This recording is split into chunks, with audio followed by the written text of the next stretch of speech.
తప్పిపోయిన వాళ్ళని వాళ్ళ దగ్గరికి చేరుస్తారు. అలా చేర్చడం వల్ల నెలకి దాదాపు 25,000 దాకా సంపాదిస్తూ ఉంటారనమాట మన రాజ్ తరుణ్ గారు అయితే మాత్రం. అలాగే తిరగబడాల్సిన టైంలో మన రాజ్ తరుణ్ గారు తిరగబడ్డారా లేదా? అసలు ఎందుకు తిరగబడాల్సి వచ్చింది? దేనికోసం? ఒక అమ్మాయి కోసం ఇంత చేశారా? సో 'నమో వెంకటేశ' సినిమా చూశారు కదా ఇంతకుముందు వెంకటేష్ గారిది.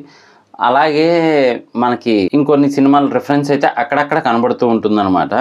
మరి ఏంటి మూవీ, దేని గురించి అని పూర్తిగా తెలుసుకునే ముందు మన ఛానల్ కొత్తగా చూస్తే కనుక సబ్స్క్రైబ్ చేసుకోండి.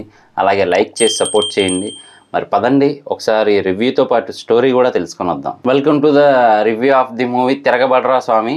సో ముందే చెప్తున్నానండి, రివ్యూతో పాటు కొంచెం స్టోరీ కూడా చెప్పడం అయితే జరుగుతుంది. ఎందుకు అంటే ఆల్రెడీ ఓటీటీలో వచ్చేసింది. చూడని వాళ్ళు ఎవరైనా ఉంటే కనుక కొంచెం ఈ స్టోరీ కూడా తెలుసుకొని చూడాలనిపిస్తే చూడొచ్చు, లేదు అంటే వాళ్ళ ఇష్టం అనమాట. సో కొంచెం స్టోరీ కూడా చెప్పడం అయితే జరుగుతుంది. ఇంతకీ అసలు క్యారెక్టరైజేషన్ అదంతా ఏంటి అంటే కనుక మన రాజ్ తరుణ్ గారు చిన్నతనంలోనే తప్పిపోతారనమాట. అంటే వాళ్ళ అమ్మా నాన్న దగ్గర నుంచి అయితే తప్పిపోవడం జరుగుతుంది ఓ గుడి దగ్గర. సో అప్పటి నుంచి కూడా ఒక ఏరియా వాళ్ళు అతన్ని చూసుకోవటం అవన్నీ చేస్తారు చిన్నపిల్లోడిగా ఉన్నప్పుడే. అలాంటి సిచ్యువేషన్లోంచి పెరుగుతూ ఆయన జాబ్ అయితే చాలా డిఫరెంట్గా ఉంటుంది అనమాట. ఆ జాబ్ ఏంటి అంటే మాత్రం తప్పిపోయిన వాళ్ళని వాళ్ళ దగ్గరికి చేర్చడం అనమాట. సో అదైతే మాత్రం ఆయన జాబ్గా పెట్టుకుంటారు. నెలకి 25,000 దాకా సంపాదిస్తూ ఉంటారనమాట. సో అలాంటి సిచ్యువేషన్లో మరి మ్యారేజ్ అదంతా కూడా ఒక ఇంటర్వ్యూలో అడగడం అయితే జరుగుతుంది. అప్పుడు ఆయన క్లియర్ కట్గా చెప్తారు ఏంటి అంటే మాత్రం, నేను కూడా ఒక ఫ్యామిలీ కోసం ఎదురు చూస్తూ ఉన్నాను, నా ద్వారా ఫ్యామిలీ పెరగాలి అని చెప్పి అయితే ఆయన ఏదైతే ఎక్స్పెక్టేషన్స్తో ఉన్నారో అవన్నీ చెప్తారు. సో మొత్తానికైతే మాత్రం ఆయనకి కూడా ఒక అమ్మాయి దొరుకుతుంది. అంటే ఆ అమ్మాయికి అతను బాగా నచ్చుతాడు. ఇద్దరు కలిసి వాళ్ళిద్దరే ఉంటారు, ఇద్దరు ఒక పూజారి, వీళ్ళు మాత్రమే ఉండి పెళ్ళి కూడా అయిపోతుంది అనమాట. సో వాళ్ళ కాలనీలోకి అయితే తీసుకొస్తాడు, అందరూ ఆహ్వానిస్తారు, అంతా బాగానే ఉంటుంది. ఆ అమ్మాయి ప్రెగ్నెంట్ కూడా అవుతుంది. సో అక్కడి నుంచి కథ ట్విస్ట్ అయితే మొదలవుతుంది అనమాట. ఈ మధ్యలోనే ఒక ఫైట్ ఉంటుంది, మన కితకితలు కూడా గుర్తొస్తుంది అనమాట సినిమా. ఈవిడ మాత్రం మామూలుగా కాదనమాట. అందులో మనకి గీతా సింగ్ గారు వాళ్ళ ఆయన మీదకి వస్తే కొడితే కారర్థం యువతల నుంచి అవతలకి వెళ్ళిపోతారు కదా. సో ఇందులో కూడా కొంచెం డిఫరెంట్గా అయితే ఉంటుంది. ఈవిడికి బ్లాక్ బెల్ట్ అయితే వచ్చి ఉంటుంది అనమాట కరాటేలో.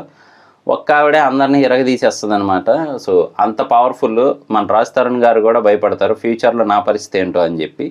సో ఇదంతా కామెడీ పార్ట్, అది పక్కన పెడితే గనక. సో ఇలా ప్రెగ్నెంట్ అయిన తర్వాత బ్యాక్గ్రౌండ్ స్టోరీ అయితే తెలుస్తుంది అనమాట. మామూలుగా కాదు, ఒక పెద్ద కొండారెడ్డి, సో కొండారెడ్డి గారి తాలూకా అని చెప్పి తెలుస్తుంది అనమాట. అప్పుడు మామూలుగా ఉండదు ట్విస్ట్ అయితే మాత్రం. అక్కడ కొంచెం కామెడీ ట్రై చేద్దామని చేశారు. దాని తర్వాత మళ్ళీ లాస్ట్ క్లైమాక్స్లో అయితే మాత్రం మన రాజ్ తరుణ్ గారు అసలు తిరగబడ్డారా, ఏ విధంగా తిరగబడ్డారు, దేనికోసం తిరగబడ్డారు అనేది స్టోరీగా పెట్టారు. కాకపోతే మాత్రం నాకు అనిపించింది ఏంటి అంటే చాలా వరకు ల్యాగ్ అయితే ఉంటుంది మూవీలో. చిన్నగా ఒక సీన్తో అయిపోవాల్సిన దాన్ని కూడా ఇంకా 4-5 సీన్లుగా అయితే క్రియేట్ చేసినట్టు తెలుస్తూ ఉంటుంది.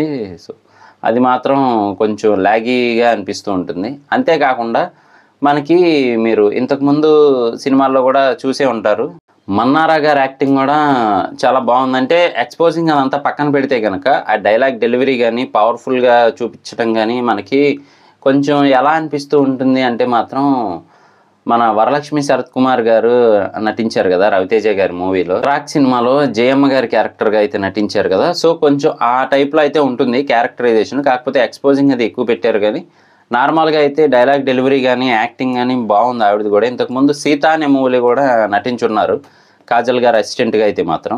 సో మొత్తానికైతే ఎవరి క్యారెక్టర్ వాళ్ళు న్యాయం చేశారని చెప్పచ్చు. కానీ మూవీలో చాలా వరకు ల్యాగ్, మనకి బోరింగ్ అనిపిస్తూ ఉంటుంది. ముఖ్యంగా నాకైతే అనిపించింది కాబట్టి చెప్పాను. సో ఇదే అనమాట రివ్యూ విత్ స్టోరీ. మీకు ఎలా అనిపించింది మూవీ చూసిన తర్వాత అనేది కూడా కింద కామెంట్ చేయండి. మరిన్ని రివ్యూస్ విత్ స్టోరీస్ కోసం అలాగే లేటెస్ట్ అప్డేట్స్ కోసం మన ఛానల్ వెంటనే సబ్స్క్రైబ్ చేసుకోండి. నేను మీ ప్రసాద్, మళ్ళీ నెక్స్ట్ వీడియోలో కలుస్తాను. చెప్పలేదు కదా, ఇది ఆహాలో అయితే స్ట్రీమ్ అవుతుంది అనమాట. Love you all.